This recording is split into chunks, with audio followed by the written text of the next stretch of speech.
जय श्री राम दोस्तों, वॉक पे चर्चा में आपका स्वागत।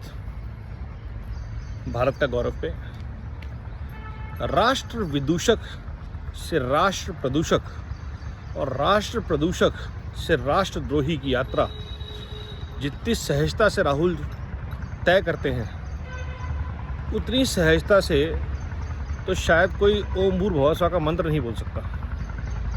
हमें लगता था कि ये मजाक चल रहा है, मंद बुद्धि है, इसको अकल नहीं है। बट आज जब आप देखते हो कि उस मंद बुद्धि ने कई लोगों की बुद्धि कुंद कर दी है, और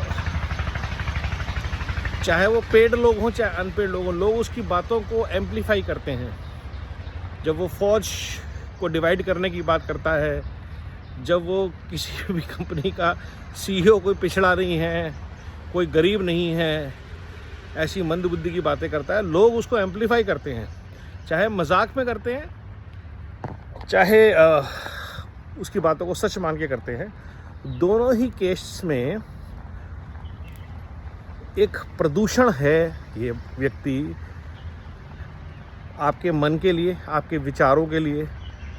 क्योंकि कहीं ना कहीं जब ऐसे विचार आपके दिमाग, आपके मस्तिष्क से टकराते हैं, तो आपको ये लगता है कि कहीं ना कहीं तो कुछ कह रहा है, तो सच ही होगा।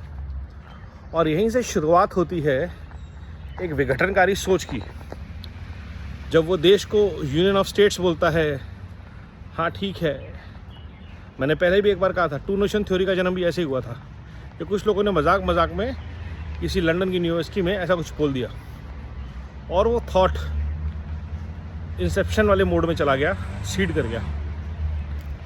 और आज जब ये व्यक्ति जनसंख्या, वेल्थ डिस्ट्रीब्यूशन, जाति जनगणना, इन सब से आगे बढ़ के बात करनी शुरू करता है कि अग्निवीर जो है वो अडानी अंबानी के लिए चलाई जा रही है, तो आप सोचिए कितनी विघटनकारी सोच है इस व्यक्ति की कि हर चीज़ को ये ट्विस्ट कर सकता है अपने स्क्यूड माइंड से, अपने विक्षिप्त दिमाग से, और उसको देश को प्रेजेंट करता है।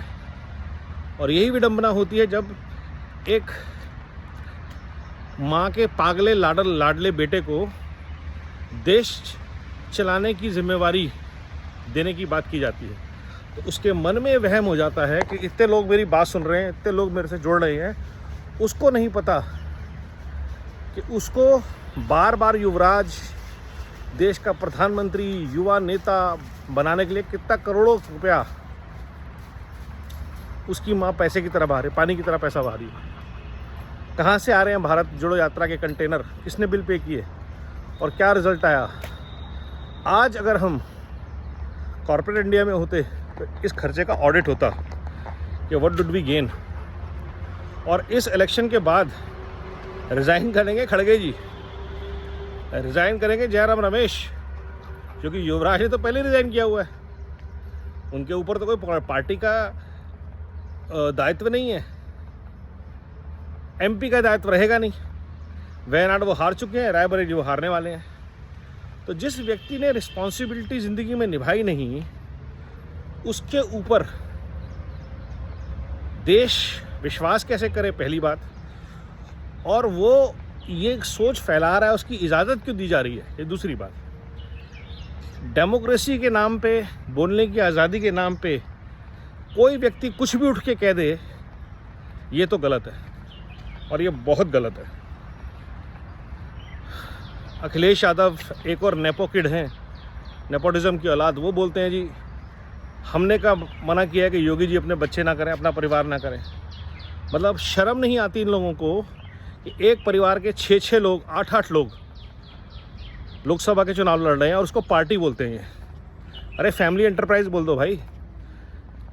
लालू यादव बेटा, दोनों बेटियां, बीबी, सब चुनाव लड़ लो। मतलब the way this election is going, at least Bharat के सामने परतें खुल के इस परिवारवाद रूपी भ्रष्टाचार सामने आ रहा है। और सबसे पहले ये जो नकली गांधी परिवार है, इनका जो विक्षिप्त माइंड है वो सामने आ रहा है, और दोनों बहन भाइयों का। जिन्होंने अमेठी रायबरेली में इतने सालों तक कुछ नहीं किया, वो वहाँ जाके वोट मांगने की हिम्मत कर रहे हैं।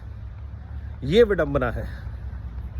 उनके द्वारा बिछाए गए लोग चोरी कर रहे हैं वहाँ पे और वोट के लिए खड़े हो पा रहे हैं। ये भारत की विडंबना है। अब ऐसे कानून लाए जाएं जिससे कि एमपीज़ अगर अपने क्षेत्र में कुछ टाइम तक नहीं जाते हैं, उनकी अकाउंटेबिलिटी तय हो, राइट टू रिकॉल हो। ये बहुत ज़रूरी है। वंदे मातरम, जय हिंद, नमो भारत।